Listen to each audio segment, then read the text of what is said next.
ছেলেটির অপরাধ মদ হারাম খাবার, মসজিদ পবিত্র স্থান, হারাম খাবার খেয়ে পবিত্র স্থানে উঠেছে, তাই তাকে বের করে দিলেন। বের হতে চাইল না, মেরে বের করে দিলেন। কত ভালো মানুষ আপনারা। মুসলমান, মদখোরকে মসজিদ থেকে মেরে বের করে দিলে আর সুদখোরকে মসজিদের সেক্রেটারি বানিয়ে দিলে।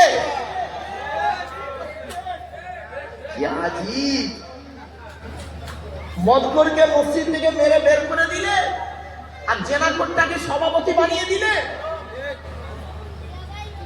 আসলে আমরা এমন মানুষ না, আমরা এমন মানুষ নিজের পাপের বাটখারা দিয়ে অন্যের পাপ ওজন করি।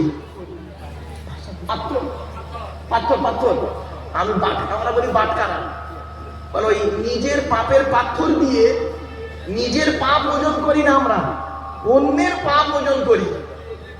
ঠিক না বেটি?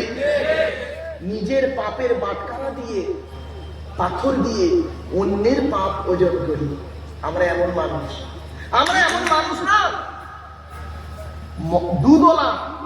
দুধওয়ালা লোকের বাড়ি বাড়ি যায়, দুধ কিনে কেউ খেতে চায় না।